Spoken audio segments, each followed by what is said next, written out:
Democracia, Paz y Derechos, ejes de un pensamiento ilustrado en conmemoración del centenario del nacimiento de Norberto Bobbio.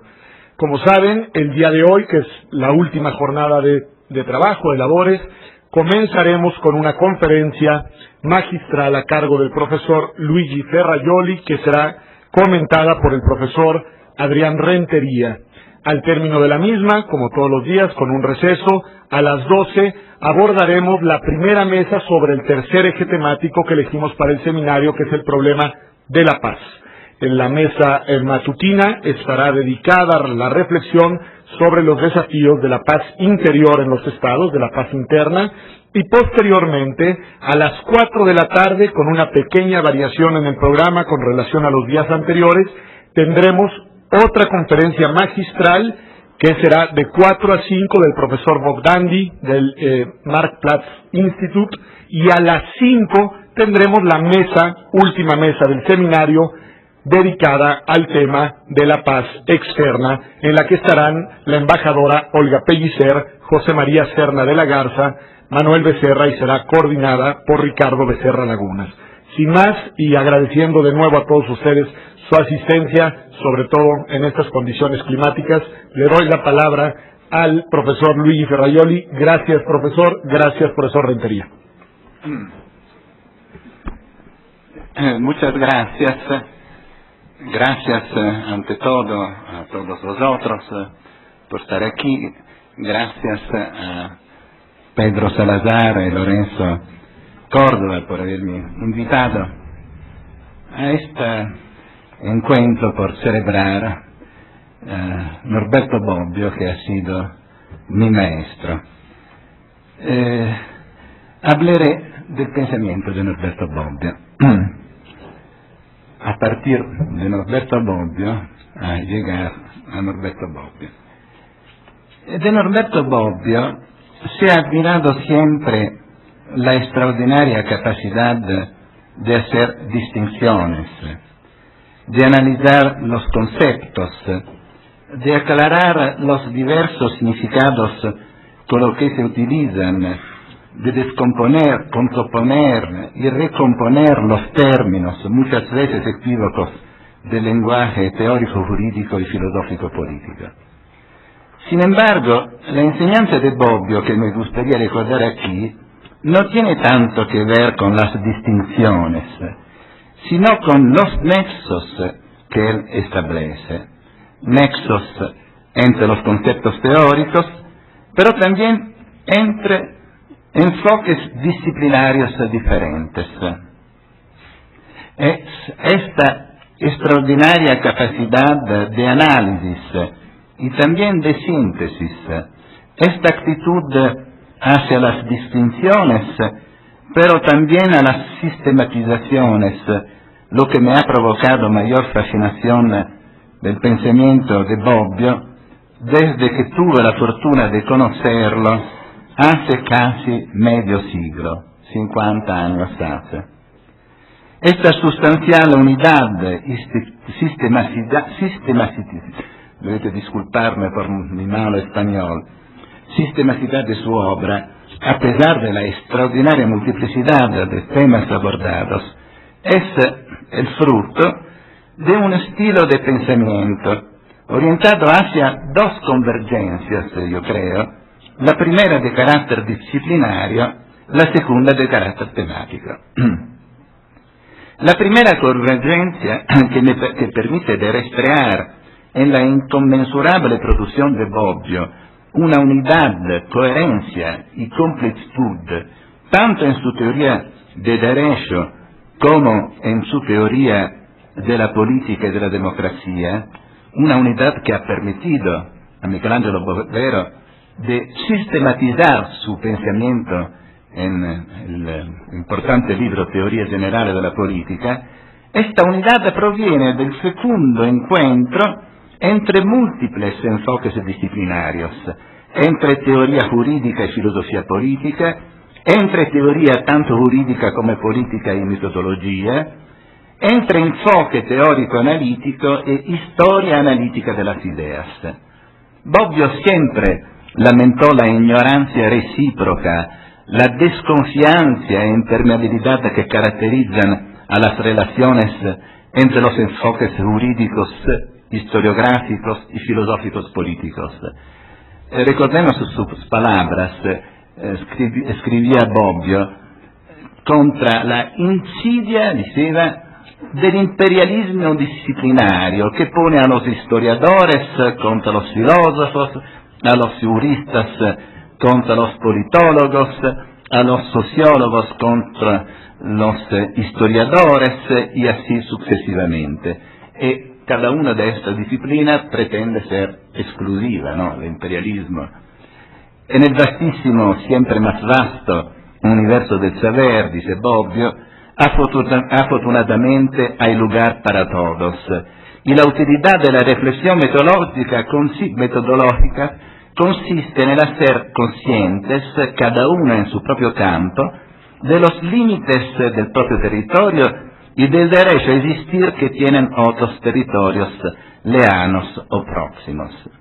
Y bien, Bobbio no solo ha sido consciente de la multiplicidad de los puntos de vista desde los que puede observarse al derecho y a las instituciones políticas, el punto de vista interno a la ciencia jurídica, el axiológico externo a la filosofía política y el fáctico externo de la sociología del derecho, sino que también ha alimentado constantemente su teoría del derecho con su cultura filosófico-política y su filosofía política con su cultura jurídica.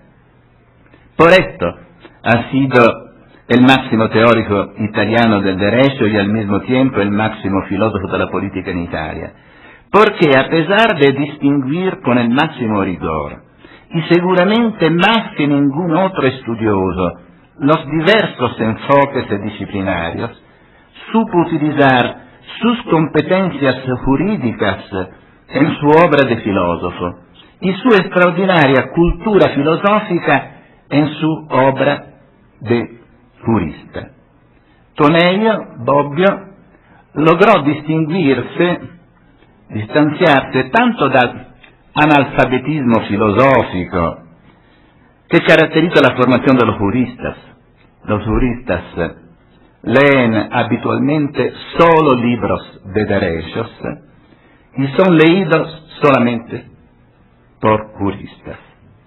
Y por otra parte, se distingue también del profundo analfabetismo jurídico de los filósofos de la política, la mayor parte de los cuales no ha abierto nunca un código civil o penal o un tratado de derecho penal o de derecho público, nunca ha visto un tribunal, una cárcel. No ha sido menos fecunda, por otra parte, la convergencia no solo entre teoría del derecho y teoría política, ma entre enfoque histórico e enfoque teórico. La idea de una relación estrecha que debe correr entre teoría jurídica y política por un lado e historia del pensamiento jurídico-político por otro, además de caracterizar todo el trabajo teórico y filosófico de Bobbio, ha sido una nota distintiva de su metateoría, tanto del derecho como de la política.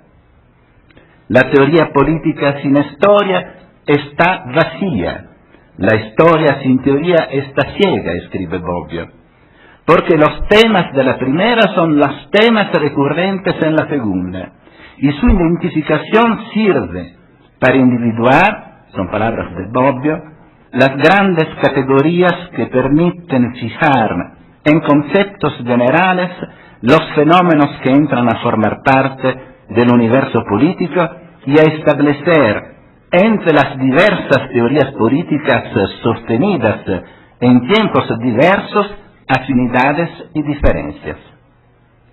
A la base de estas convergencias disciplinarias está un estilo de pensamiento, el método empírico-analítico de las distinciones conceptuales, del análisis lingüísticos y de las redefiniciones de las principales categorías, experimentado primero en la teoría del derecho, después en la teoría de la política y finalmente en aquello que el propio Bobbio llamaba la historia analítica del pensamiento político.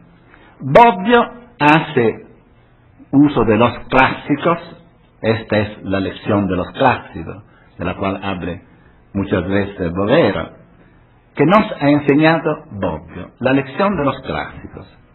Bobbio analiza y utiliza las categorías conceptuales que los clásicos elaboraron históricamente: libertad, igualdad, persona, poder, democracia, ley, derecho, todas palabras comunes a la teoría del derecho y la teoría política, en la construcción tanto de la teoría del derecho como de la teoría política, en la que estas categorías son en gran parte comunes.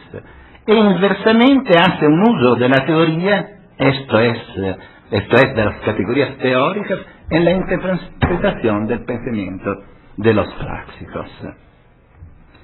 Es singular como filósofos políticos, sociólogos, científicos políticos, juristas sobre todo, guardan al mismo objeto ignorándose totalmente. Esto Bobbio nos ha enseñado a evitar esta esquizofrenia. Sin embargo, yo creo, la capacidad de síntesis y la actitud sistemática de Bobbio se han expresado de la manera más notable y fecunda es el segundo tipo de convergencia. En las convergencias de carácter temático, expresadas, yo diría, en cuatro implicaciones. Cuatro implicaciones instituidas por Bobbio. Entre democracia y derecho. Entre derecho y razón. Entre razón y paz. Entre paz y derechos humanos. Es sobre estas cuatro implicaciones que corresponden a otras tantas enseñanzas fundamentales que centraré mi atención. Estas cuatro implicaciones concatenadas entre sí, estas cuatro enseñanzas conectadas entre sí en el plano teórico y también en el plano práctico, serían por sí solas suficientes, yo creo, para hacer de Norberto Bobbio un gran maestro.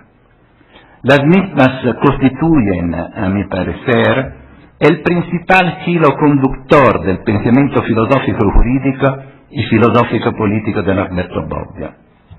El primer nexo, en primer lugar, el nexo racional, teórico y práctico entre democracia y derecho.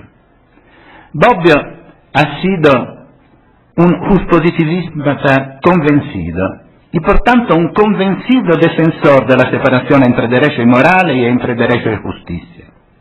El derecho positivo nos ha enseñado no implica la justicia y mucho menos la democracia, bien pudiendo desafortunadamente ser sumamente injusto, antiliberal, antisocial y antidemocrático. Y todavía no es válida, según Bobbio, la no implicación inversa. La justicia, las libertades, los derechos y seguramente aquel sistema de principios y de valores que llamamos democracia implican necesariamente al derecho. Puede existir obviamente derecho sin democracia, pero no puede haber democracia sin derecho, ya que la democracia es un conjunto de reglas, las reglas del juego democrático, como él las ha llamado.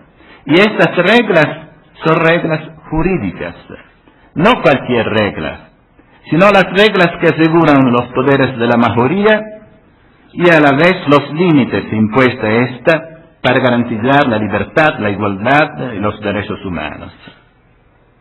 Por esto, por su insistencia sobre la regla, Bobbio ha sido siempre mal visto por la derecha y sobre todo por la actual derecha italiana, que ha hecho del desprecio de las reglas y de la ausencia de los límites a los poderes políticos de la mayoría su bandera ideológica. Yo creo que esta es la mayor enseñanza de Norberto Bobbio, el nexo entre democracia y derecho.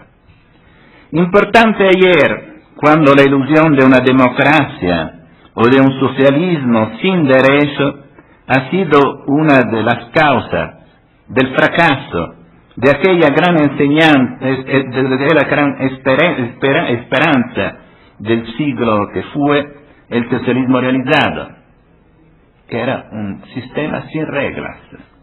Pero una enseñanza no menos importante hoy, en Italia sobre todo, en donde el rechazo a las reglas y el desprecio a los vínculos y controles se ha convertido en el común denominador de las ideologías librecambistas modernas que no admiten límites a los poderes privados sobre el mercado y además de las concepciones actuales de la democracia como omnipotencia de la mayoría y de su vocación populista y plebiscitaria, la enésima forma de los gobiernos de los hombres. El segundo nexo, instituido por Bobbio, de democracia y derecho, el segundo nexo es que existe entre derecho y razón. Si la democracia es una construcción jurídica y implica el derecho, es una construcción jurídica siendo el derecho el instrumento necesario para modelar y garantizar las instituciones democráticas, el lenguaje en el cual pensamos los problemas y sus soluciones. Antes es cierto, según Bobbio, que el derecho es una construcción racional, siendo la razón el instrumento necesario para proyectar y elaborar el derecho. Este es el trazo iluminista y positivista de la filosofía jurídica y política de Bobbio, que él toma a su vez de Thomas Hobbes. Escribe Bobbio en 1948 en su introducción al Decide de Hobbes: la filosofía civil, como la geometría, orienta su conocimiento hacia un objeto que nosotros mismos producimos. ¿Y en qué sentido se puede decir que nosotros producimos el objeto de la filosofía civil, o con las palabras de Hobbes, que conformamos al Estado?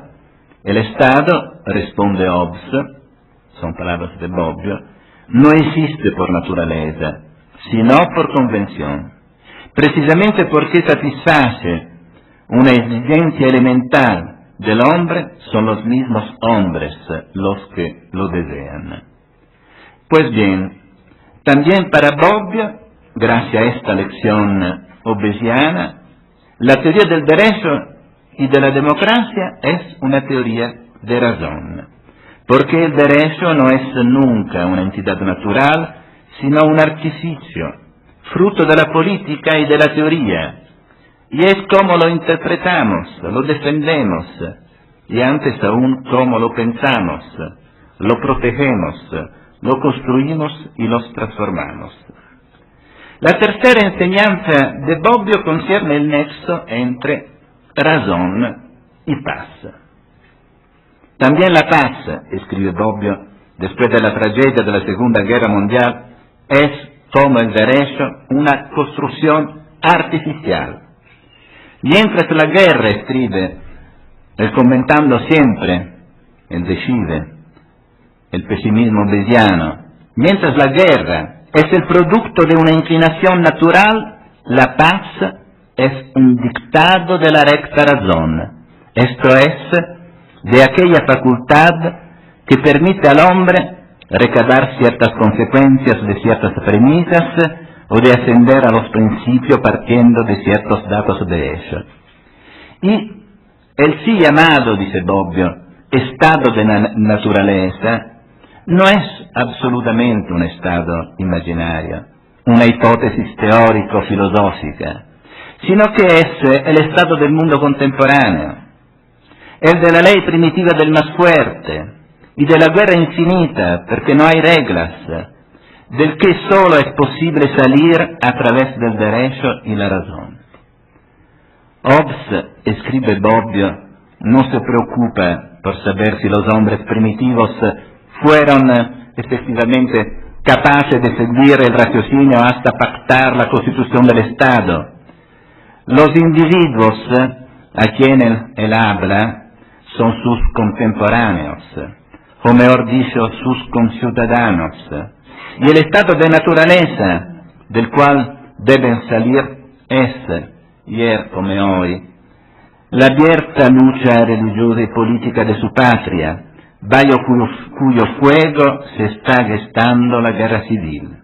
A esos, Hobbes intenta explicar que el Estado es el producto de los hombres mismos, y más precisamente de la voluntad de los hombres en cuanto seres racionales, o si se quiere, de la voluntad racional del hombre. Pues bien, yo creo que en estas páginas del 1948, Bobbio tenía 39 años, podemos datar el momento en que Bobbio adopta a Hobbes como uno o tal vez el principal de sus autores. También Bobbio, 3 siglos después, en 1948, después de la liberación del fascismo y de la guerra más sangrienta de la historia humana, le habla a través de esta interpretación de Hobbes a sus contemporáneos y a sus conciudadanos, pensando en la nueva Italia republicana, en la democracia por construir, en la paz por defender y garantizar después de las destrucciones de la guerra y los horrores del nazifascismo.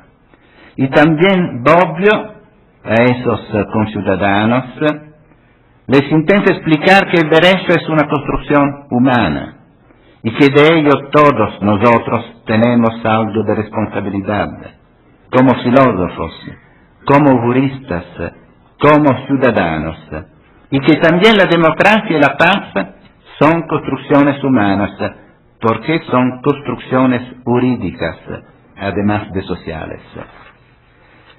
Pero, ¿cómo se construye y se garantiza la paz y la democracia? Se construye la paz, escribe repetidamente Bobbio, realizando el cuarto nexo del cual he hablado al inicio. Esto es garantizando los derechos humanos, el nexo entre paz y derechos. El derecho a la vida, las libertades fundamentales, los derechos sociales a la supervivencia, cuyas violaciones en todo el mundo son la principal causa de la violencia, de la guerra, del terrorismo. Es una advertencia para nada utópica, sino duramente realista y siempre actual que Bobbio repetía recordándonos las palabras del preámbulo de la Declaración Universal de los Derechos Humanos, que ubica en la tutela de tales derechos, son palabras del preámbulo, el fundamento de la paz del mundo y la sola vía a seguir si se quiere evitar que el hombre se vea constreñido a recurrir como última instancia a la rebelión contra la tiranía y la opresión. Cierto, escribe Bobbio, evocando a otro de sus autores, Immanuel Kant, el progreso no es necesario, sino únicamente posible. Pero eso depende también de nuestra fe en esta posibilidad y de nuestra renuncia a non dar por descontada la inamovibilidad y la monótona repetitividad de la historia. Bobbio era un pesimista, sin embargo no era un pesimista pasivo. Él dice, respecto a las grandes aspiraciones del hombre, formuladas en tantas cartas y declaraciones de derechos, advierte, estamos ya en retardo. Tratemos de no acrecentarlo con nuestra desconfianza, con nuestra indolencia, con nuestro escepticismo. No tenemos tiempo que perder. La historia, como siempre, mantiene su ambigüedad, procediendo hacia dos direcciones opuestas, hacia la paz o hacia la guerra, hacia la libertad o hacia la opresión. La vía de la paz y de la libertad pasa ciertamente a través del reconocimiento y la protección de los derechos del hombre. No ignoro que la vía es difícil, pero no hay alternativas. Pues bien, yo creo que son estos 4 nexos, democracia, derecho y razón, razón, paz, derechos humanos, los que forman la enseñanza, a mi parecer, más preciosa de Norberto Bobbio. De estos nexos, ahora deseo analizar críticamente la configuración, a mi parecer simplificada y parcial, del primer nexo, es decir, del nexo entre derecho y democracia, vinculado el uno a la otra, en el pensamiento de Bobbio, por una relación isomórfica en virtud de la cual las condiciones de la democracia dependan de las condiciones de la validez de las normas jurídicas. El nexo entre derecho y democracia, entre teoría del derecho y teoría de la democracia. Bobbio, y también Kelsen, siempre han sostenido una concepción puramente formal, tanto de la validez de las normas como de la democracia.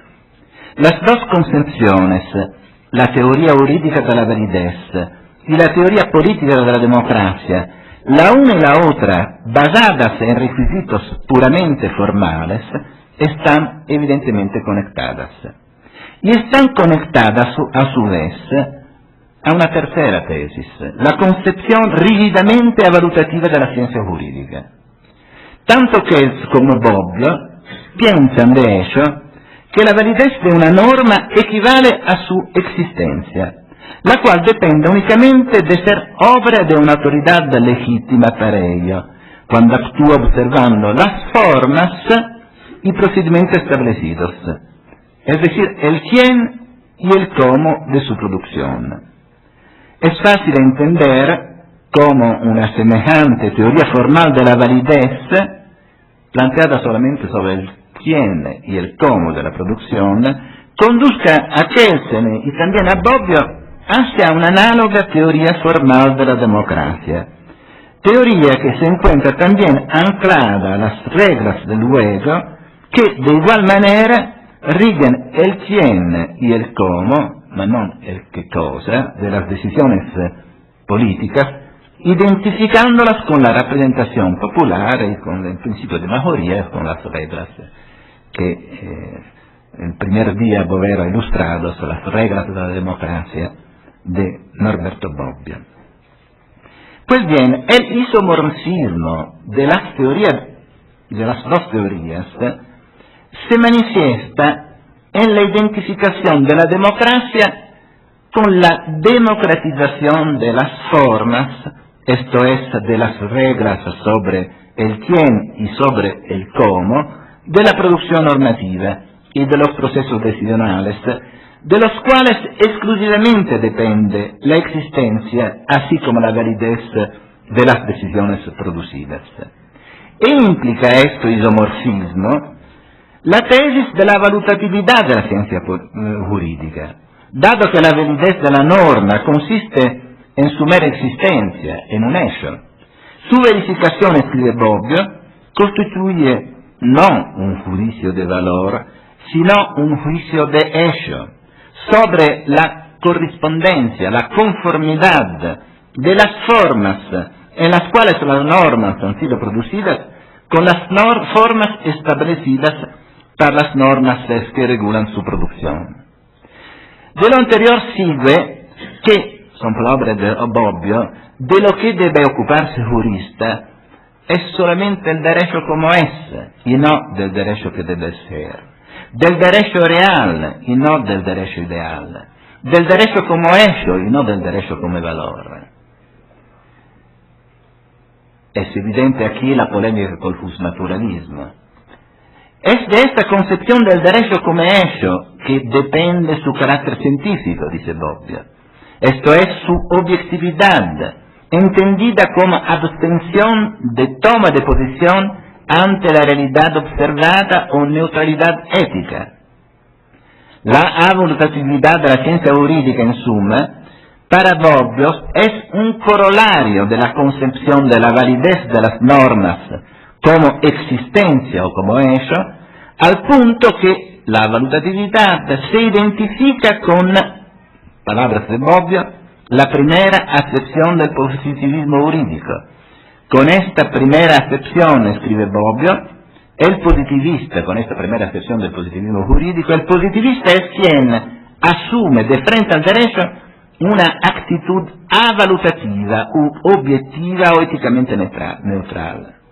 Ciertamente para Bobbio el derecho puede ser criticado y evaluado, pero puede serlo solo desde el punto de vista externo, esto es, desde el punto de vista moral o político. Desde el punto de vista jurídico interno, por el contrario, esto es desde el punto de vista de la ciencia jurídica, que debe ser avalutativa, el derecho no puede ser ni evaluado ni criticado, sino solo descrito, aunque lo sea con los inevitables márgenes de discrecionalidad que proviene de la vaguedad y de la indeterminación del lenguaje legal. Ahora, todo esto es indiscutible si nos referimos al Estado legislativo de derecho, al viejo Estado liberal, sin constitución rígida, con constitución flexible. El Estado legislativo de derecho en el que la ley es la fuente suprema del ordenamiento, la voluntad del legislador es omnipotente, la validez de las leyes depende únicamente de su forma, es decir, del quién y del cómo fueron presudidas, la democracia es determinada para la democratización de dichas formas a través de las reglas del sufragio universal y del principio de mayoría, y la ciencia jurídica es puramente descriptiva de las normas que son válidas simplemente porque han sido de hecho producidas de esa manera y por ello son de facto existentes. Sin embargo, esta misma tesis, la teoría jurídica del carácter solo formal de la democracia y de la validez y la metateoría del carácter descriptivo y avalutativo de la ciencia jurídica, estas tesis bobbianas y también kelsenianas, se han vuelto, yo creo, insostenibles al cambio del paradigma del derecho que se ha producido con las constituciones rígidas. Un cambio, en mi opinión, que de manera extraña fue incomprendido por Bobbio, y antes que por él, por Bobbio, que ha teorizado la estructura jerárquica, que es padre del constitucionalismo odierno. ¿Y qué fue este cambio de paradigma? Un resultado de la afirmación en la segunda posguerra del paradigma del constitucionalismo rígido. En efecto, ¿cuál es la novedad? Las constituciones de la segunda mitad del siglo anterior, la italiana, la alemana y también la española, la portuguesa, por último algunas latinoamericanas, todas posteriores a la caída del fascismo o del régimen dictatorial, todas nacidas sobre un nunca más a la omnipotencia de cualquier mayoría o de cualquier jefe de la mayoría. Estas constituciones en la temperie cultural de los años 45-48 han obligado a repensar la democracia. Ninguna mayoría puede hacer algunas cosas. Ninguna mayoría puede no hacer algunas cosas. Ninguna mayoría, ni tampoco la unanimidad, puede matar un ciudadano, privarlo de sus derechos, de libertad. Ninguna mayoría, ni tampoco la unanimidad, puede no satisfacer los derechos sociales, es decir, estas cláusulas del pacto de convivencia que ha sido estipulado como un sistema de límites y vínculos a todos los poderes, como precondiciones todas del juego, no solo las reglas sobre los derechos políticos, el sufragio universal, las reglas formales, sino también una regla sustancial, que son las reglas del juego, sobre las cuales no es cuestión de disenso, es cuestión de rebelión. No se permite de ser misi en minoría sobre cuestión de derechos fundamentales. La lesión de derechos fundamentales legitima la ruptura del pacto social, legitima la resistencia. Esta es la novedad del constitucionalismo rígido. La transformación de las constituciones, que han sido documentos del siglo XVIII, XIX, como normas sobreordinadas, las cuales no pueden ser violadas de ninguna mayoría. esta subordinación es asegurada por garantías jurídicas. La previsión de procedimientos especiales, que en las constituciones más garantistas excluyen cualquier revisión de los derechos fundamentales, en otras se requiere mayorías especiales. Y sobre todo, el control constitucional de la ley, que ha cambiado, yo creo, simultáneamente las condiciones de la validez de las normas, la naturaleza de la democracia y el papel de la ciencia jurídica. Ante todo, la validez de las normas, que ya no depende solo de la forma, sino también de la sustancia de las decisiones, no solo de su simple conformidad con los procedimientos previstos normativamente, sino también de su coherencia o compatibilidad con las normas constitucionales a las que se encuentran subordinadas, ya no solo, para decirlo en breve, al quién y al cómo, sino también de qué cosa no es lícito decidir, es decir, la limitación o supresión de los derechos de libertad, y al qué cosa es obligatorio decidir, es decir, la satisfacción de los derechos sociales. De ahí, y en razón del nuevo isomorfismo, siempre está un isomorfismo, como nos ha enseñado Norberto Bobbio, de este nuevo isomorfismo entre el derecho y el sistema político proviene una dimensión sustancial no solo de la validez de las normas, sino también de la democracia, dado que la constitucionalización de los derechos fundamentales equivale a la imposición de límites y de vínculos, de contenido a cualquier mayoría, límites generados por los derechos de libertad, que ninguna mayoría puede válidamente violar, vínculos generados por los derechos sociales, que cualquier mayoría está obligada a satisfacer, de derecha o de izquierda, cualquier mayoría. Y también de así se desprende la imposibilidad de sostener la idea del carácter puramente evaluativo de la ciencia jurídica. En efecto, una vez que la Constitución incorporan, positivizan el deber ser del derecho, el deber no ser y el deber ser de los contenidos de las leyes, estipulando en forma de derechos de libertad y de derechos sociales aquello que ninguna mayoría puede decidir y aquello que cualquier mayoría debe decidir, se ha creado el espacio del derecho ilegítimo, inconcebible por Kelsen, inconcebible en el viejo estado legislativo del derecho, con la consecuencia que la ciencia jurídica no puede solo describir, sino también tiene la tarea de valorar la invalidez sustancial de las normas, incluso de aquellas formalmente existentes y vigentes, y de criticar su ilegitimidad constitucional para promover su anulación por parte de las Cortes Constitucionales. Yo creo que estas tres tesis, la teoría de la validez, la teoría de la democracia, la metateoría de la evolutividad de la ciencia jurídica, han sido messe in crisi dal paradigma del costituzionalismo giuridico.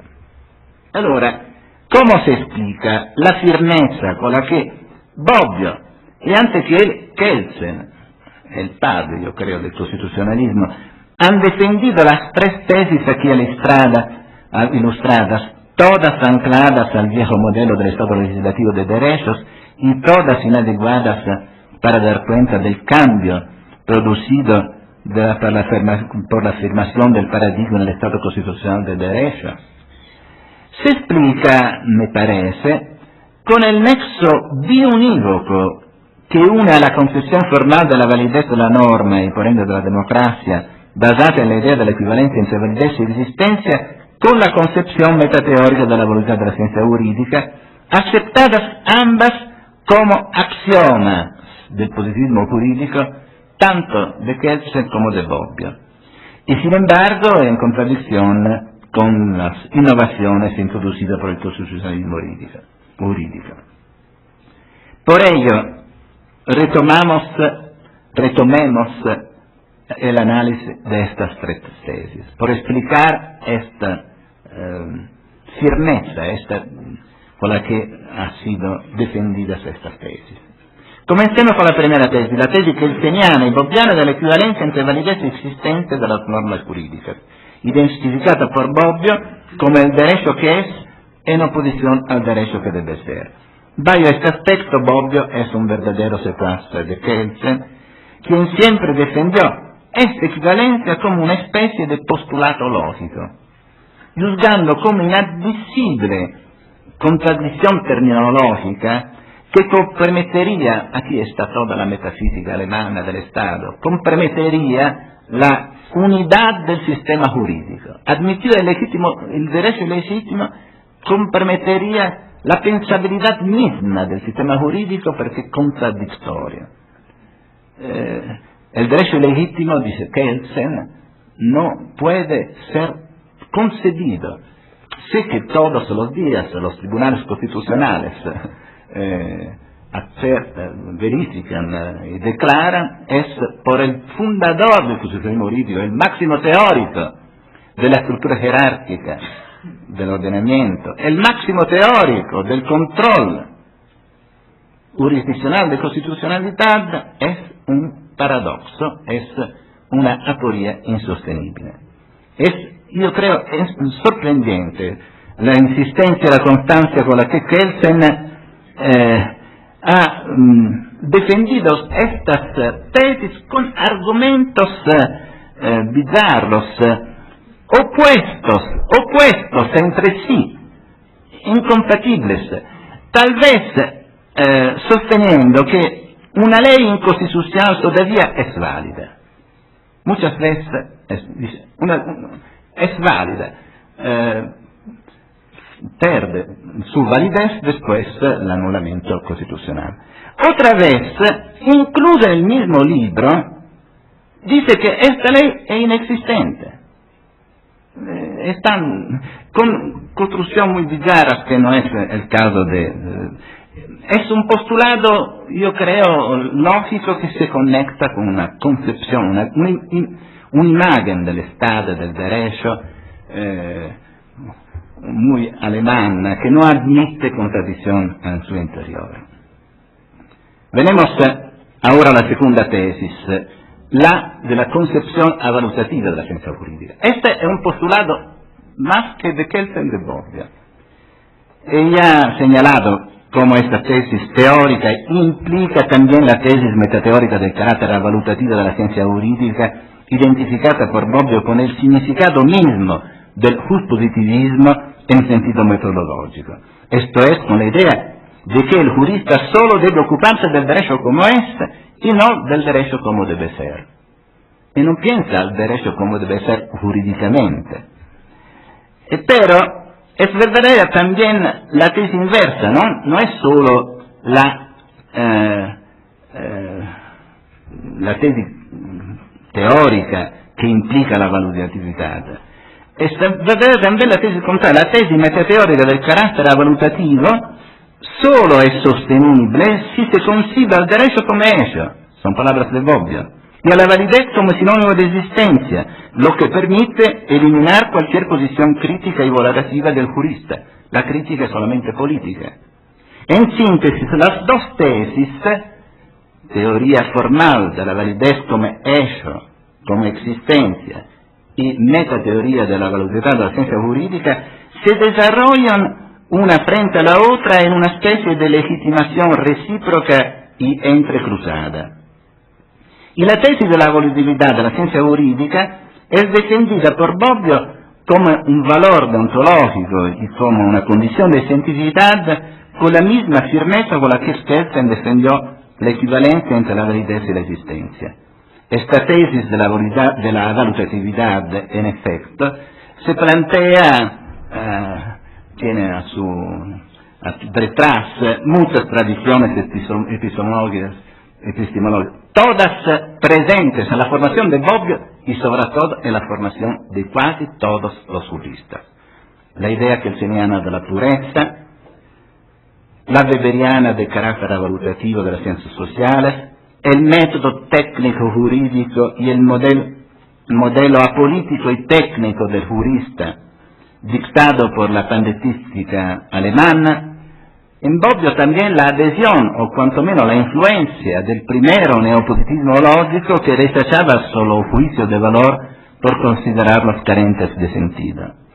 Se trata, sin embargo, aunque de esta tesis, de una tesis aún más indefendible que la anterior, que de paso es su presupuesto del anterior, pues, es decir, de la equivalencia entre existencia y validez. Esto, la insostenibilidad, el carácter indefendible de la avalutatividad, como diré después, interna de la ciencia jurídica, es insostenible por dos razones epistemológicas. Por un lado, por el carácter convencional, estipulativo de todas las definiciones teóricas. La teoría es una construcción artificial. Las definiciones de la teoría, diversamente de las definiciones de la dogmática, furto, robo, contacto de venta, es un lenguaje artificial. Sería insensato tratar la definición de norma leyendo el Código Civil, la definición de validez. Es un lenguaje artificial, es decir, un lenguaje construido del teórico. En esta construcción inevitablemente están opciones siempre dictadas por la portada empírica explicativa de la teoría, a la cual, sin embargo, no es indiferente los valores.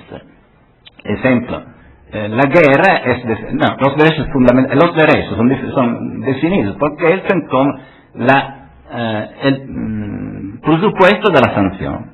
Si no está sanción, no está derecho. La consecuencia es que grandes clases de derechos, muchos derechos sociales, todos los derechos establecidos en las cartas internacionales que no tienen garantías, son derechos de papel. No existen. De esta manera, Kelsen hace desarrollar a la teoría un rol legislativo.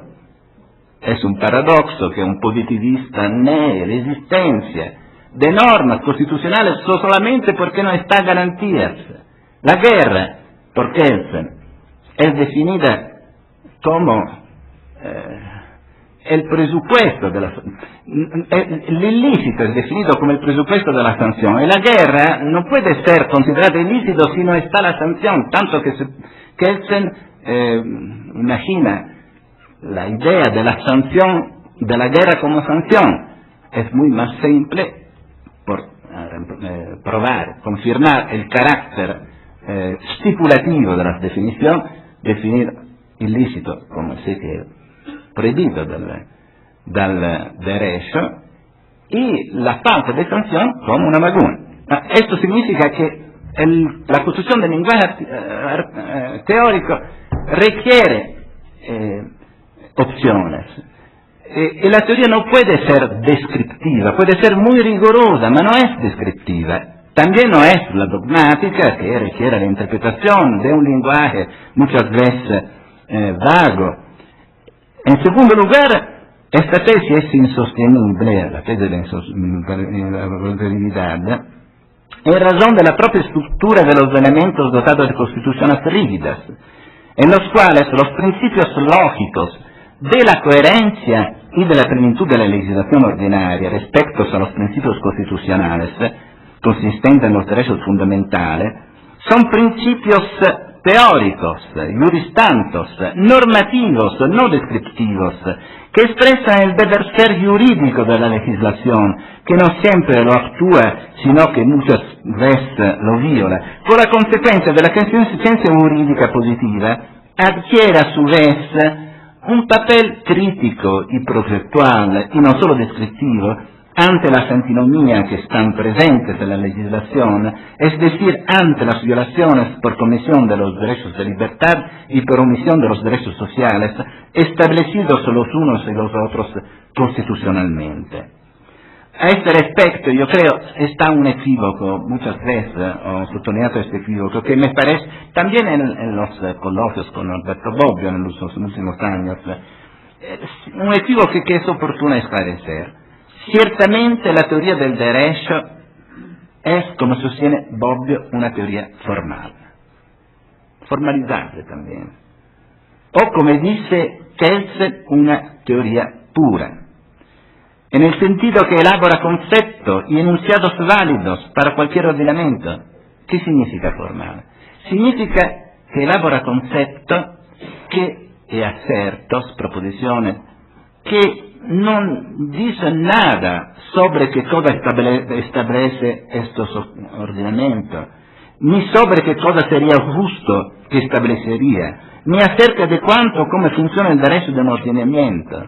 Leyendo una teoría del derecho no sabemos nada del derecho positivo mexicano, del derecho positivo italiano, ni cosa sería justo que el derecho mexicano o italiano establecería, ni cómo funciona de hecho. Estos son los enfoques disciplinarios de la ciencia jurídica, de la filosofía de la justicia, de la sociología del derecho. La teoría del derecho es otra cosa. Elabora conceptos, estructuras formales, categorías que nos permiten de leer, comprender y también proyectar el derecho. Esto significa que formal, sin embargo, no corresponde, no equivale, como ritiene Bobbio e Kelsen, a descriptivo o a valutativa. Al contrario, la teoría del derecho, precisamente porque formal, no puede ser ni descriptiva ni evaluativa, ya que es elaborata con el lenguaje artificial construido stipulativamente, como dicho, por el mismo teórico y porque la lógica es de la teoría y no del derecho. El derecho es un sistema nomodinámico, como ha enseñado Kelsen y Bobbio, que puede tener contradicciones, la teoría no. Y los principios teóricos son principios normativos frente al derecho mismo, que es el derecho mismo, que es también una construcción artificial. Hablemos en fin de la tercera tesis, sostenida tanto por Bobbio como por Kelsen, correlativa a la concepción puramente formal de la validez, es decir, correlativa a la concepción formal de la democracia. Según la definición mínima como sistema político basado en reglas puramente formales, relativas al quién y al cómo, y no también a que todas las decisiones. Esta tesis también se ha vuelto hoy insostenible porque incompatible con las democracias constitucionales, en las cuales, como he dicho, las constituciones rígidas contienen no solo reglas formales relativas a la forma representativa y mayoritaria de las decisiones, sino también reglas sustanciales, como los derechos fundamentales, que establecen el qué cosa ninguna mayoría puede decidir, el qué cosa cualquier mayoría debe decidir. Aquí está un problema teórico en la interpretación del pensamiento de Norberto Bobbio, en el cual muchas veces hemos debatido.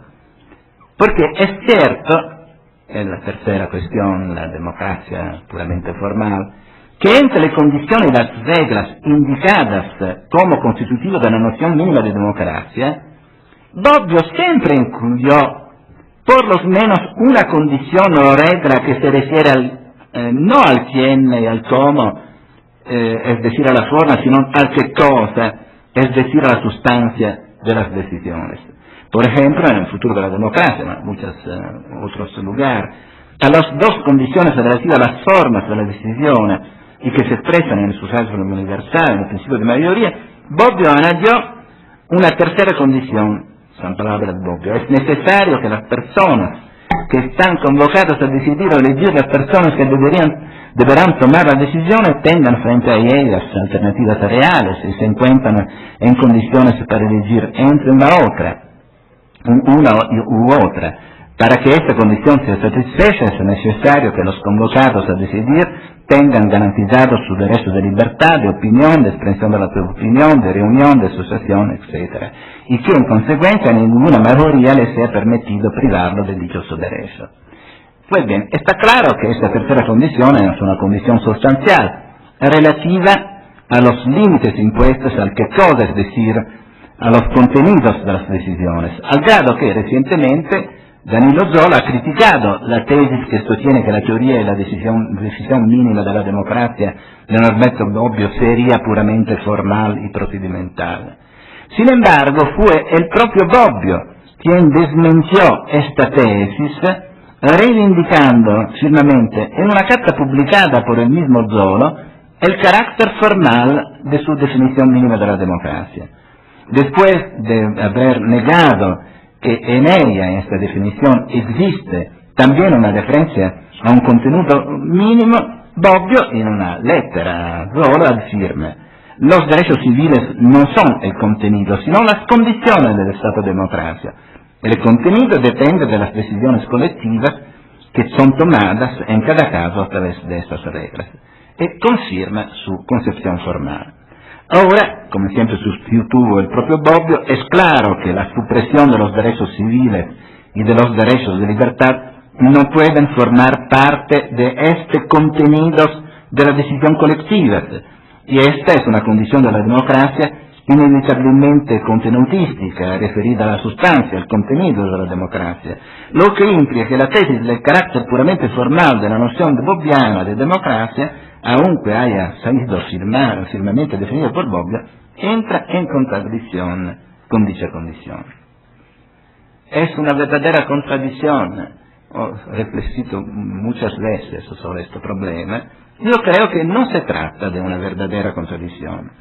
La contradicción quizás solo es aparente y desaparece si se consideran dos aspectos de la condición y del límite, en sí mismo no procedimentales, propuestos por Bobbio en su definición mínima. El primer aspecto, que permite de no excluir la contradicción, se refiere a la naturaleza de dichos límites, que consiste en las garantías de los derechos de libertad, que sin embargo no son todos los derechos de libertad, solo aquellos que son necesarios para asegurar el ejercicio efectivo, consciente de los derechos políticos y en consecuencia por asegurar la democracia formal, la dimensión formal de la democracia.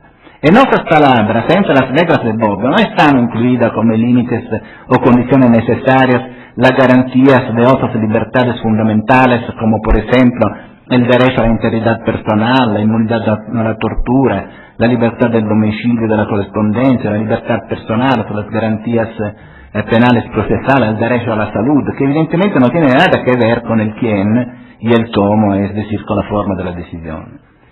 El segundo aspecto, en este sentido, Bobbio se preocupa solamente de las reglas necesarias a la efectividad de esta dimensión formal. El segundo aspecto, en el cual hemos raggiunto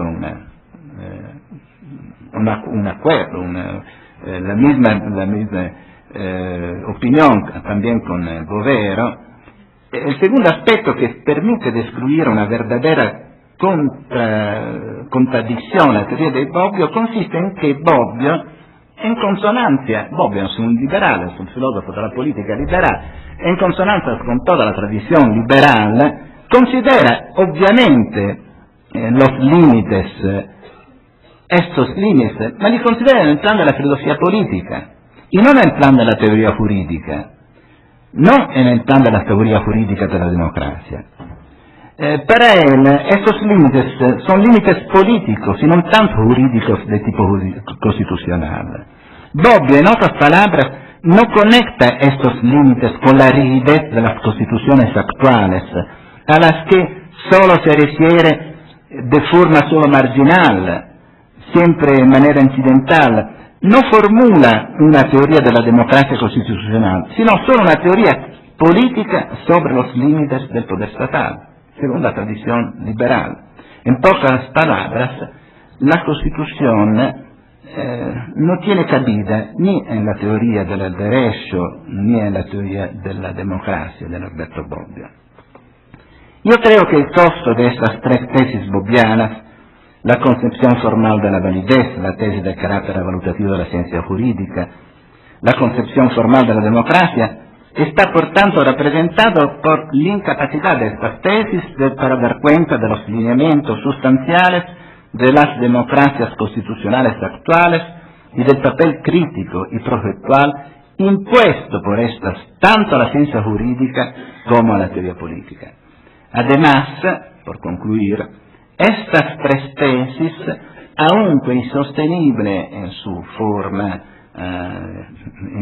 forma originaria, tienen su origen, se plantean en una serie de buenas razones que quiero explicar porque también están a la raíz de otras tantas enseñanzas de Norberto Bobbio. Ante todo, la primera tesis, la que se refiere al carácter ante todo formal de la validez, ha sido una verdadera enseñanza. La validez puede tener también un carácter sustancial, mas tiene ante todo un carácter formal. Y en ese sentido es un corolario de esa gran conquista de civilidad que es la separación laica y liberal entre el derecho y la moral. Bajo este aspecto, la defensa bobbiana de la separación entre el derecho y la moral ha constituido el núcleo, probabilmente el principal, de la polémica bobbiana y kelseniana, por una parte con el justnaturalismo, que en sus diferentes versiones neutraliza y confunde el derecho con la moral y con la justicia, y por otra parte también con el legalismo ético, que confunde de manera más grave la justicia y la moral con el derecho positivo. Esta es una enseñanza fundamental. Yo creo que sea también un hecho de salud institucional, una enseñanza cívica y política fundamental, esta separación entre el derecho y la moral. No existe una moral única, proprio porque la democracia se caracteriza por el pluralismo moral, por el pluralismo político, por el pluralismo ideológico.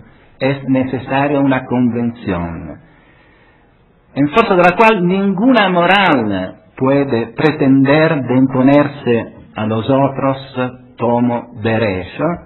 El derecho se justifica solamente como técnica de tutela de este pluralismo, de estas libertades, y no tiene, no está alguna posibilidad en un ordenamento laico y democrático de confundir moral y derecho. Esta confusión es siempre a la base de las vocaciones totalitarias de los ordenamientos jurídicos.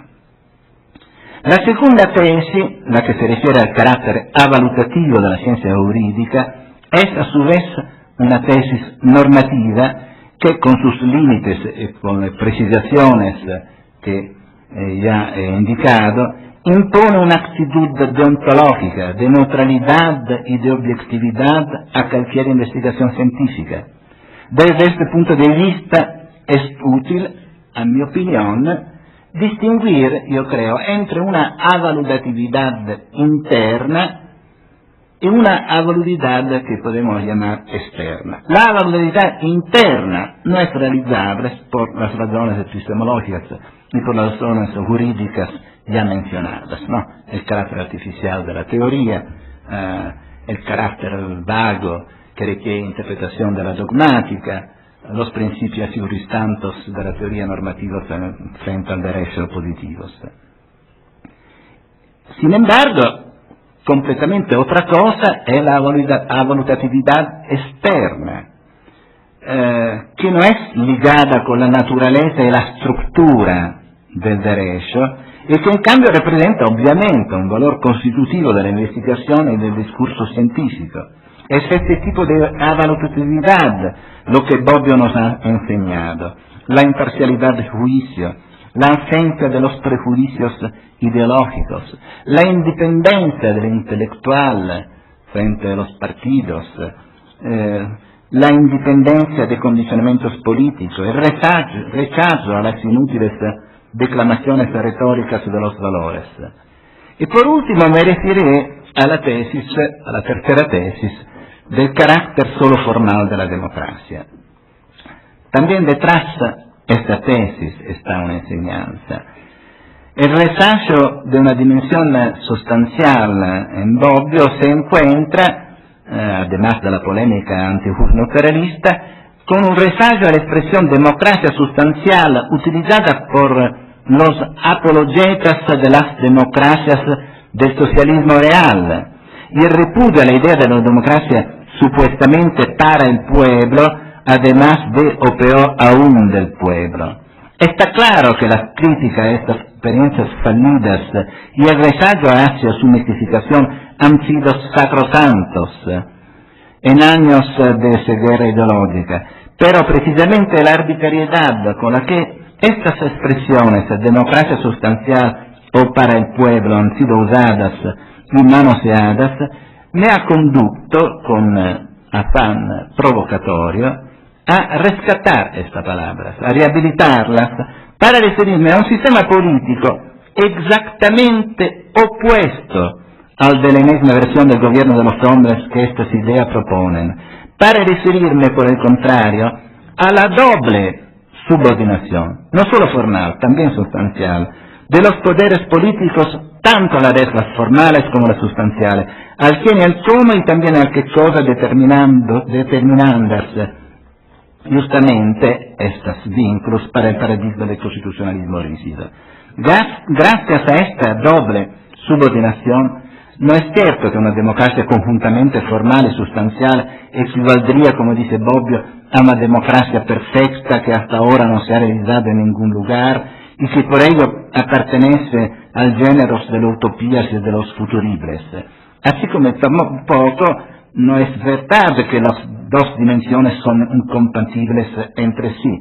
El trazo característico y la gran novedad introducida con el constitucionalismo rígido consiste en hacer compatibles ambas cosas a través de la proyectación normativa de una dimensión sustancial y no solo formal para el pueblo y no solo del pueblo. La Constitución de los derechos fundamentales, en efecto, ha delimitado y vinculado la esfera del decidible, podemos llamar, que se funda en las reglas de la dimensión formal o del pueblo, estipulando una esfera de lo no decidible, que non, es decir, la no posibilidad de decidir la violación de los derechos o la reducción de los derechos de libertad y la no satisfacción de los derechos sociales, a través de reglas democráticas que son reglas sustantivas o para el pueblo, es decir, sobre qué cosa no es lícito decidir o no es lícito no es decidir, para garantizar los derechos de todo y cada uno.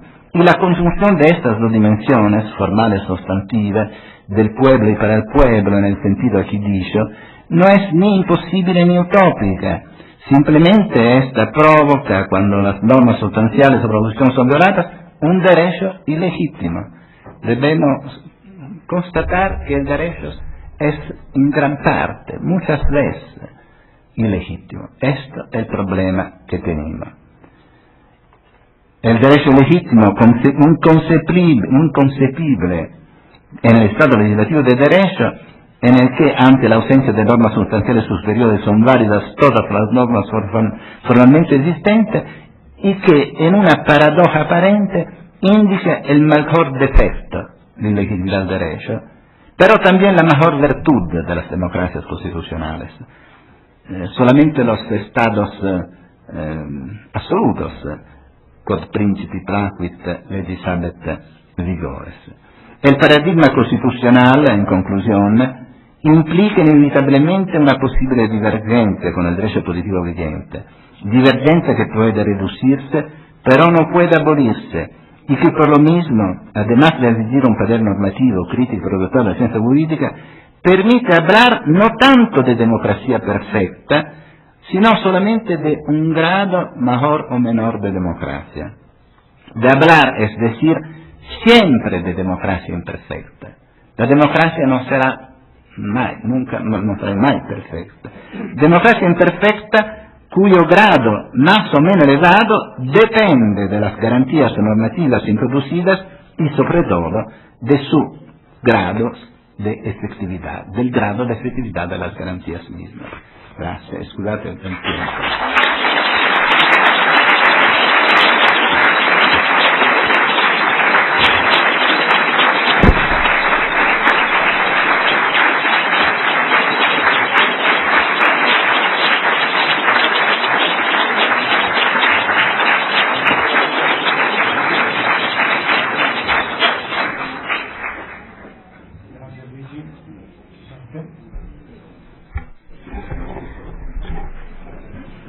Es un honor inmenso para mí encontrarme en este instituto, y de ello les doy las más sentidas, no formales, gracias a Pedro Salazar y a Lorenzo Córdoba. El honor es doble, según yo, por una parte por el prestigio de este Centro de Investigación y Cultura, pero también por el hecho seguramente inmerecido de que se me concede la posibilidad de comentar la conferencia magistral de Luigi Ferrajoli, cuyo pensamiento ha orientado y orienta y estimula muchas de mis propias investigaciones. Yo había preparado un texto en el que comenzaba evidenciando la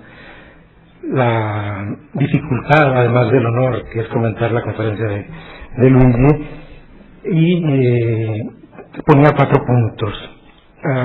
Ahora veo otro punto, otro elemento, por lo tardado de la hora que se está haciendo. Entonces trataré de no leer mi escrito. Esto seguramente hará que mi exposición sea mucho más desordenada, pero probablemente será, espero, más rica, más improvisada. Bien, naturalmente lo que diré de la ponencia de Ferrajoli responde a la clave de lectura personal que he utilizado. Eso significa que seguramente habrá claves de lectura diferentes, mejores. Bien, yo capto en la conferencia de Ferrajoli 2 partes claramente diferentes. Una parte reconstructiva y descriptiva del pensamiento de Bobbio, en el que naturalmente no escasean las apreciaciones de Ferrajoli hacia su maestro. Pero por otra parte veo también un elemento abiertamente crítico, donde Ferrajoli observa, evidencia algunas dificultades, por llamarlo de alguna manera, de las reflexiones bobbianas en tema de teoría del derecho y de teoría de la democracia. En la primera parte, en la parte descriptiva, he apreciado mucho el modo austero y, claro, sumamente informado, pero también privo de retórica académica, esa retórica que resulta pesante y pesada, con el cual Ferrajoli encuadra el pensamiento de Bobbio, todo el pensamiento de Bobbio, en 2 grandes ámbitos temáticos: la filosofía del derecho, que trabaja hasta finales de los años 60, primeros años 70, y la filosofía de la política,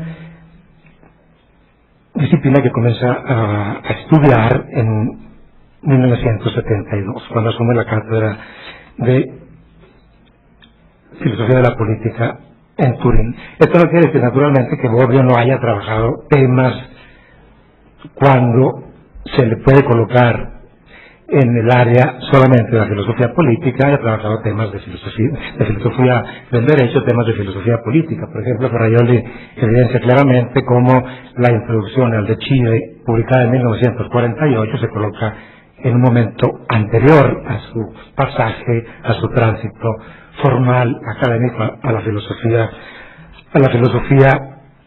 política. He apreciado también esta parte descriptiva, porque Ferrajoli, con extrema claridad, evidencia un nexo muy fuerte, que es de alguna manera una virtud del pensamiento bobbiano, un nexo fuerte entre filosofía del derecho y filosofía de la política.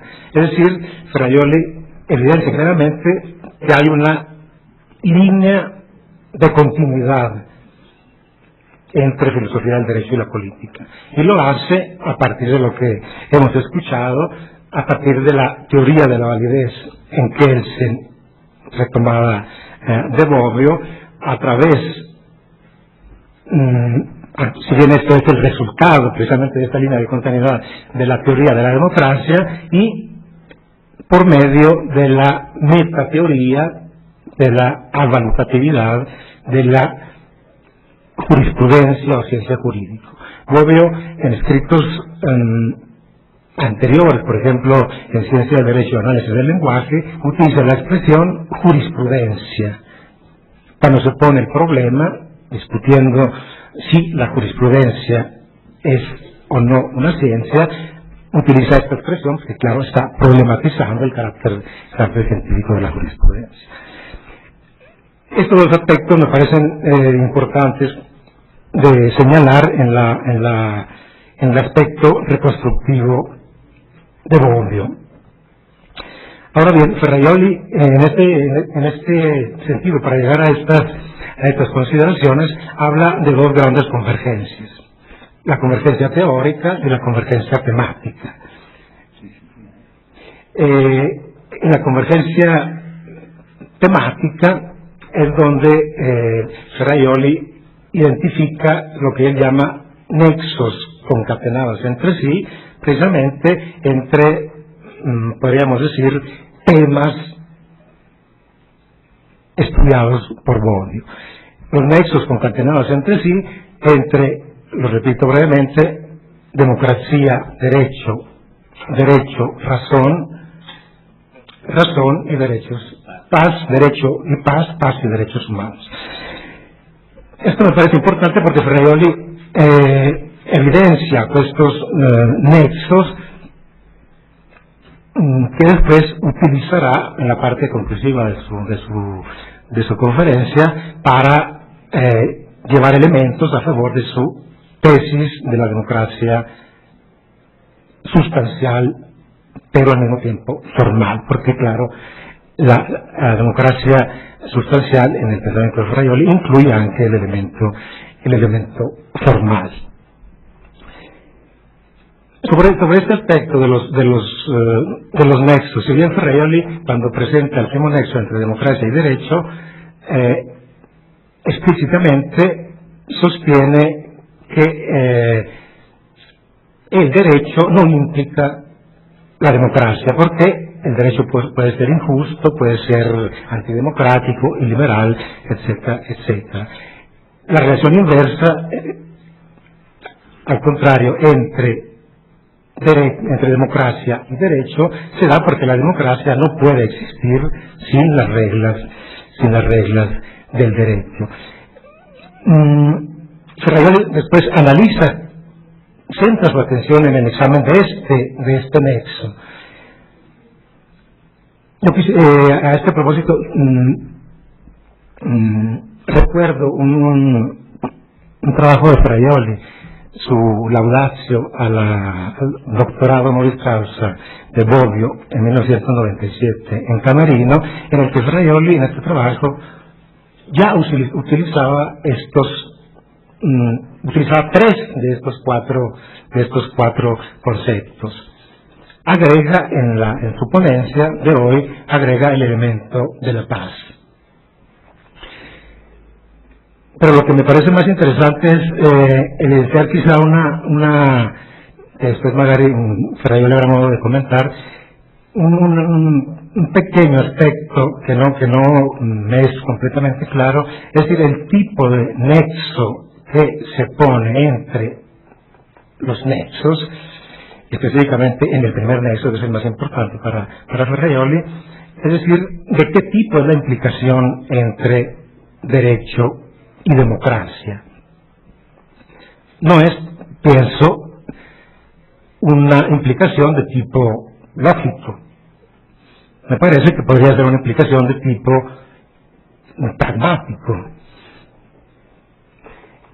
Pero la misma implicación de tipo pragmático que yo pienso sea pragmático entre derecho y democracia, me lleva a imaginar que el planteamiento de Ferrajoli, que parte del derecho para llegar a los derechos humanos a través de la razón y la paz,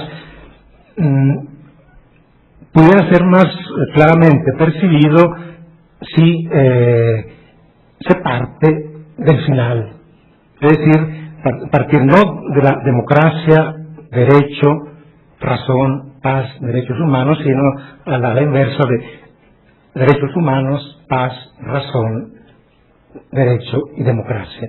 No sé si Ferrajoli pueda aceptar esta observación. De cualquier forma, me parece que esto es extremadamente marginal. La parte que me interesa, que Ferrajoli examina detenidamente, es precisamente la primera implicación entre democracia y derecho, donde identifica precisamente lo que él llama tres aporías, tres dificultades del pensamiento de Bobbio en tema de ciencia jurídica, de validez de las normas jurídicas y de la democracia. Yo no estoy seguro, y en esto también Ferrajoli creo que coincide al final, que se trate de una aporía bobbiana. Es decir, son estos tres aspectos de la teoría jurídica política de Bobbio, metateoría de la ciencia jurídica, teoría de la validez de la norma y teoría de la democracia, son el resultado final de un pensamiento, yo diría, completamente homogéneo en su interior, por la continuidad que Luigi Ferrajoli ha subrayado entre teoría del derecho y teoría de la democracia, por el isomorfismo que él ve entre la concepción de la norma jurídica, validez formal, a la Kelsen, y concepción formal de la democracia como únicamente una idea mínima, un método para tomar decisiones políticas a través del principio de mayoría.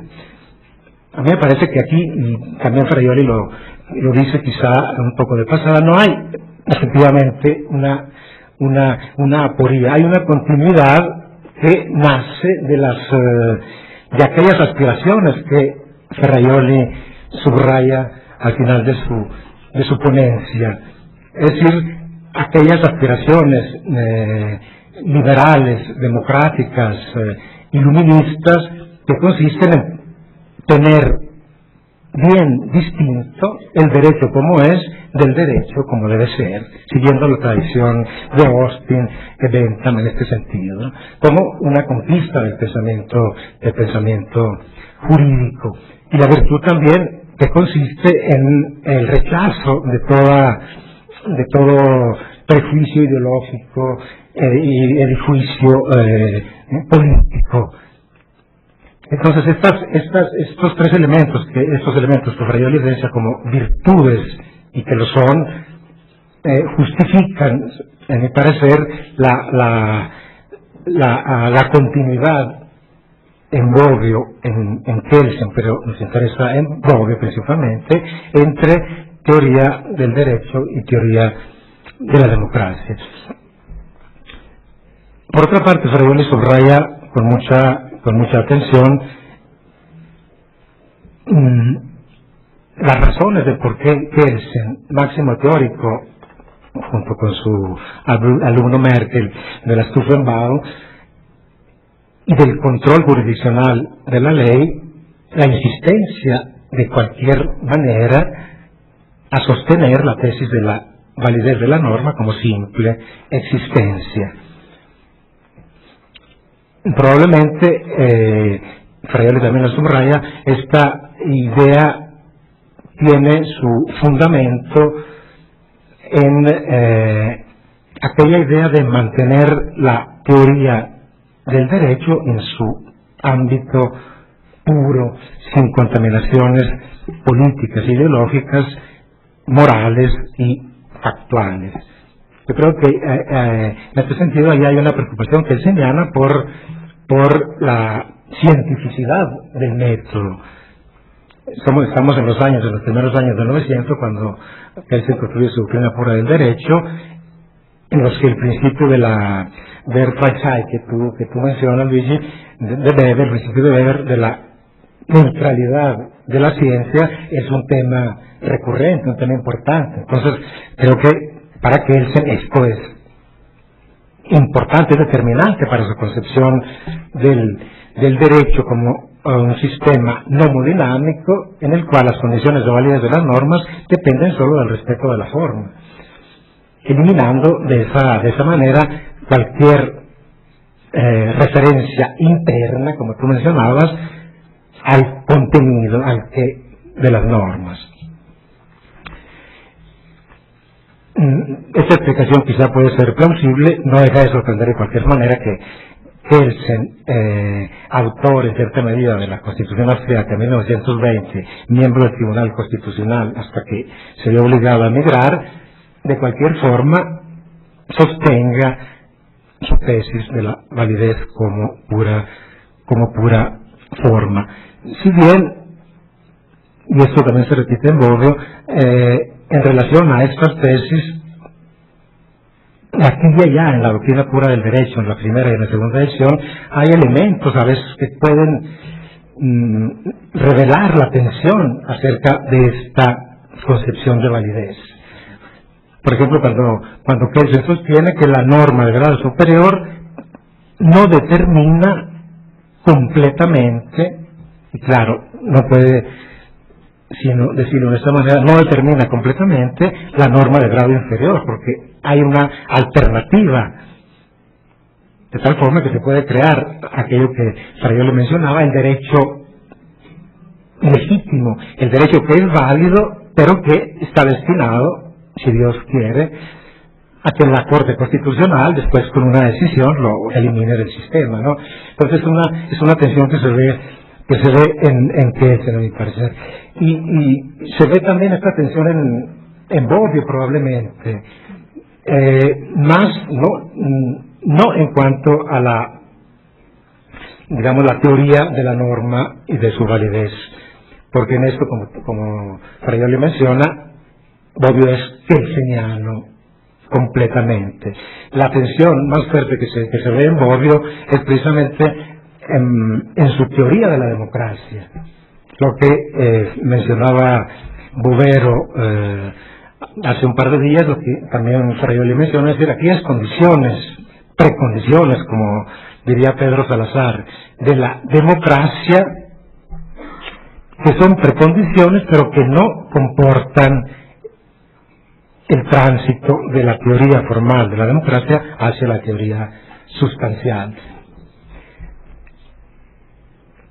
Yo aquí quisiera mencionar, ya para terminar de dejar un espacio a las respuestas, quisiera mencionar el hecho siguiente, es decir, que esta tensión que se ve en Bobbio, en estas condiciones que, como Fraioli, precondiciones sustantivas, pero no son suficientes para cambiar idea de la democracia, se generan, en mi parecer, en una percepción de la democracia que yo personalmente percibo en dos aspectos, pero que en Bobbio parece ser que no están completamente claros. Es decir, Bobbio por lo general habla del método democrático y de las reglas del juego democrático para referirse precisamente a la elección de los representantes políticos que serán llamados sucesivamente a tomar las decisiones vinculantes para toda la colectividad. Y ahí enumera las reglas del juego y reglas también sustantivas.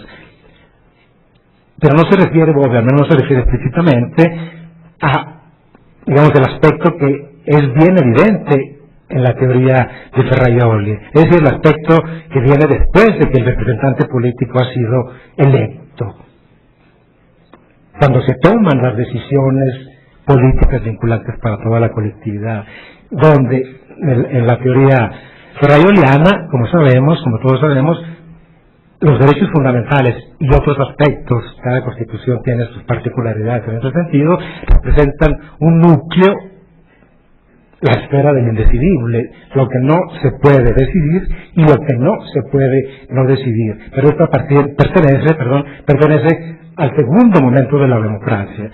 Mientras en Bobbio, a mí me parece, quisiera sobre todo solicitar una respuesta de Fraioli, que Bobbio concentra su atención, sobre todo en la parte precedente, la parte anterior, en el momento del voto, de la representación popular, de la formación de mayorías políticas, pero no en el momento en el que la mayoría política que se ha formado y que está presente en un parlamento puede decidir sobre esto. Yo veo en Bobbio muy pocos marginales ideas en este sentido. Y hasta aquí le dejo para que quede el momento para la respuesta de Ferrayoli. Gracias.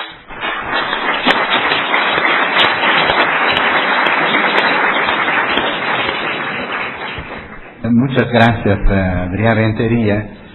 Tengo también muchas preguntas en pocos minutos por responder y explicar algunas cuestiones fundamentales en la teoría del derecho y también en la teoría de la democracia.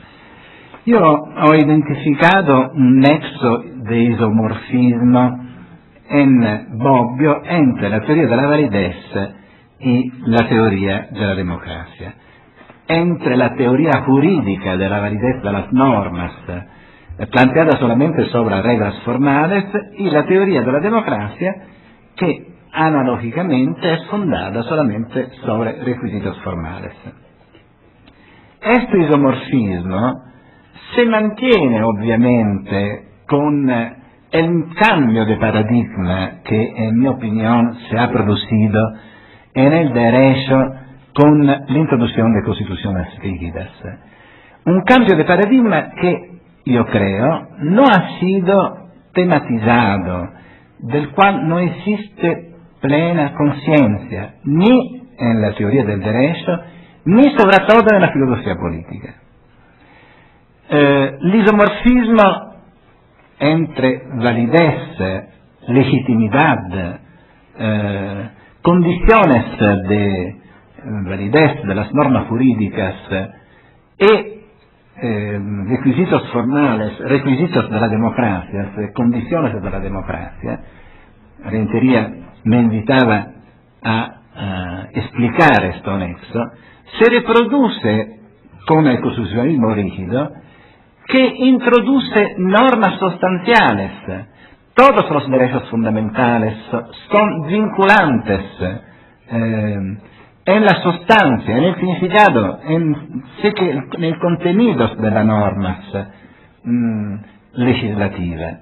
En este sentido, el constitucionalismo rígido ha introducido la invalidez sustancial, que en el Estado legislativo afectaba solamente a los contratos, a los procedimientos administrativos, también para las leyes. También las leyes pueden ser inválidas y legítimas por su contenido. Este es el cambio de paradigma. El derecho ilegítimo por su contenido, que ha sido producido del constitucionalismo rígido y que produce también un cambio de la noción de democracia, que no es solamente el sistema de las reglas formales, sino también de las reglas sustanciales, es decir, de los derechos fundamentales constitucionalizados, que establecen una fuente de legitimación contramajoritaria a través de límites y vínculos establecidos para estas normas sustanciales al poder de la mayoría. Se dice capovuelto, el repuerto entre política y derecho. No es el derecho en producto, en instrumento de la política, de cualquier política. Es la política que se ha transformado en un instrumento de actuación de estas promesas, que no son promesas políticas, son promesas jurídicas, son normas vinculantes, que deben ser tomadas en serio, que son directos, no los ciudadanos, no los poderes. Los poderes son sometidos a la ley, sea el cumplimiento del Estado de Derecho. Esto significa que todos los derechos fundamentales tienen la necesidad, por ser efectivos, de una legislación de actuación. sin leyes de actuación, ningún derecho fundamental sería efectivo. Todos los derechos fundamentales serían de papel. El derecho a la salud significa una obligación del Estado de introducir el servicio sanitario gratuito y universal.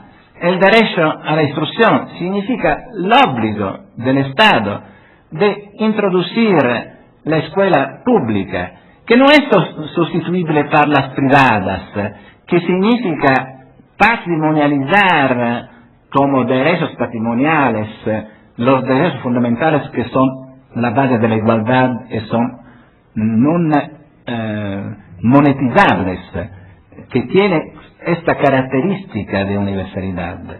También el derecho a la vida, sin una ley de actuación, que es el delito de la pena de muerte, por un lado, el delito del homicidio, por otro. También el Código Penal es un conjunto de garantías. En este sentido, gracias al constitucionalismo rígido, el garantismo es la otra faccia del constitucionalismo, es decir, de la democracia. Esto, y aquí está una cuestión basilar, sobre la cual he tenido muchas preguntas, no significa por nada que sea en crisis la separación entre derecho y moral. Segundo muchas tesis neoconstitucionalistas, tendencialmente justnaturalistas, piénsase ad Alexi, a mi amigo Manolo Atienza, a muchos otros. El neoconstitucionalismo justnaturalista ha mucha popularidad, por ejemplo, en América Latina. Yo creo que el garantismo, la democracia tiene dos adversarios. El paleo positivismo, que no reconoce el cambio de paradigma, y el neo-justnaturalismo, que con la distinción en principio y reglas ha debilitado la normatividad de la Constitución, que es, gracias a esto break terminológico que es la ponderación, que es el nombre de la tradicional interpretación sistemática, comporta que la Constitución es subordinada a la opción del legislador, que debe ponderar cuál del derecho y también las opciones de los jueces. Esto es un capovolgimiento de la jerarquía de las fuentes. Los derechos fundamentales, las constituciones, tomadas en serio, produzcan obligaciones y provisiones de la misma naturaleza de las obligaciones y provisiones producidas frente a los ciudadanos por el Código Penal, por las leyes ordinarias. Esto no significa, como vengo la pregunta, ¿no? También reitería sobre este problema, que es en crisis la separación entre derecho y moral. La separación entre derecho y moral es una gran conquista de la laicidad, que permite la convivencia civil, pacífica. Esta è una domanda, come è possibile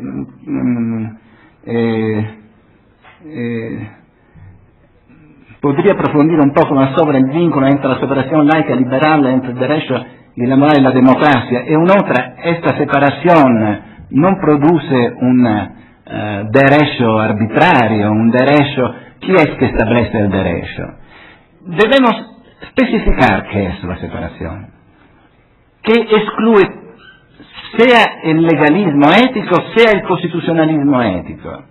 La moral es el punto de vista externo de cada uno de nosotros, precisamente porque se reconoce el pluralismo moral, político, religioso, ideológico, que attraversa y debe atravesar y debe ser garantizado por la esfera pública, es necesario un paso atrás del derecho, que no debe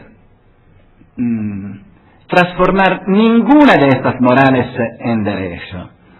Y los derechos de libertad ante todo la libertad de conciencia, la libertad de pensamiento, es el fundamento de la convivencia entre diferentes morales, diferentes religiones.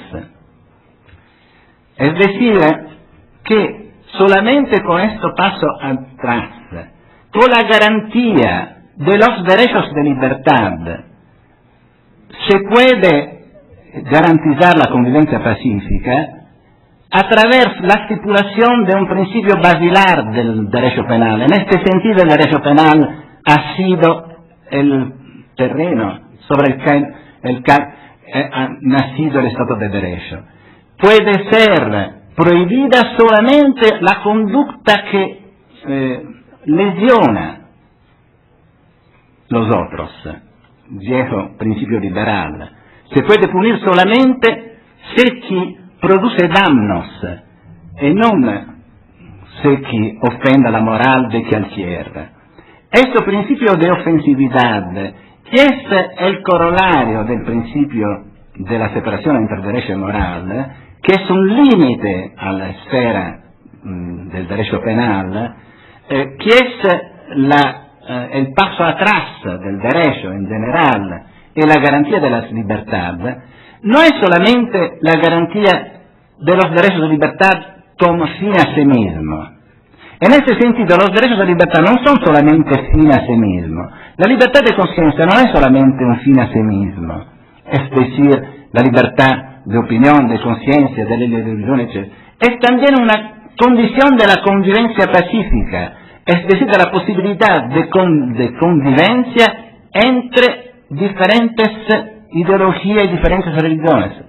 Todo esto, por regresar a la cuestión de la democracia sustancial, no solo formal, ha sido, sino al tiempo de las constituciones rígidas, la experiencia latinoamericana y estadounidense es parcialmente diferente, pero yo creo que este discurso vale por todas las experiencias jurídicas, ha sido teorizada solamente como límite de filosofía política, como límites, digamos,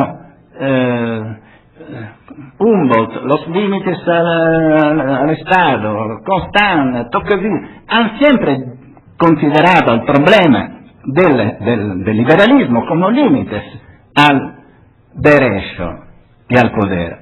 Ma estos límites son límites externos, también por Bobbio, también por Kelsen.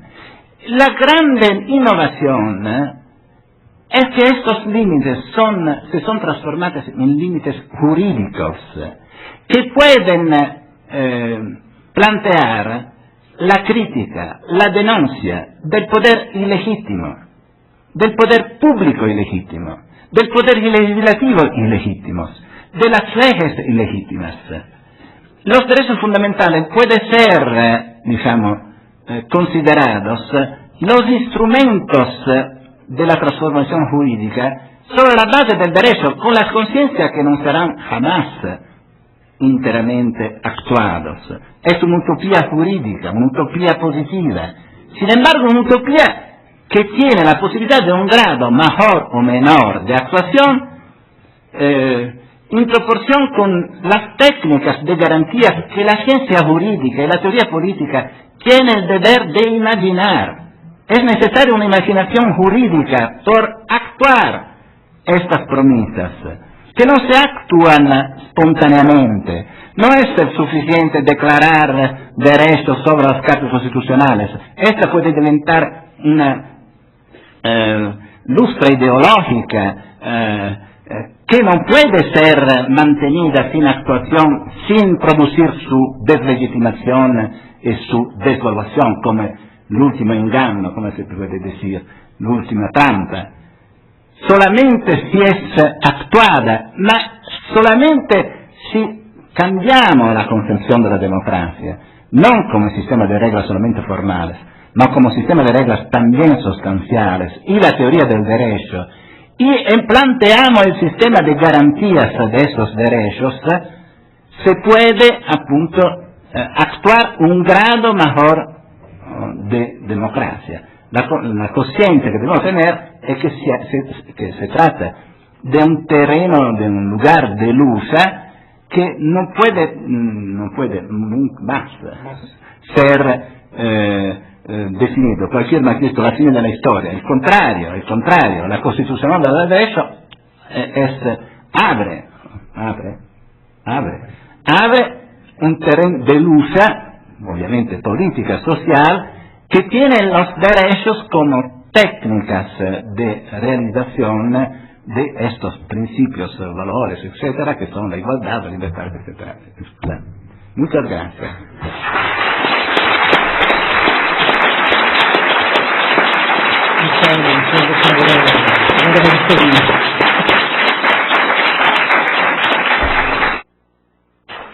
Muchas gracias, profesor Ferraioli. Gracias, profesor Rentería, por este magnífico diálogo.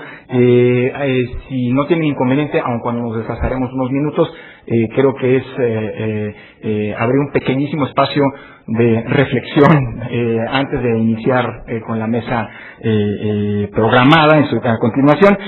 Haríamos un receso, si les parece bien, de 10 minutos para seguir inmediatamente después con la mesa Paz Interior, en donde participarán Andrea Greppi, Pedro Salazar, Valentina Pacé y Mer Flores. 20 minutos nos desfasa mucho, y recuerden que tenemos una jornada vespertina también cargada, entonces les pediríamos 10 minutos, por favor. Gracias.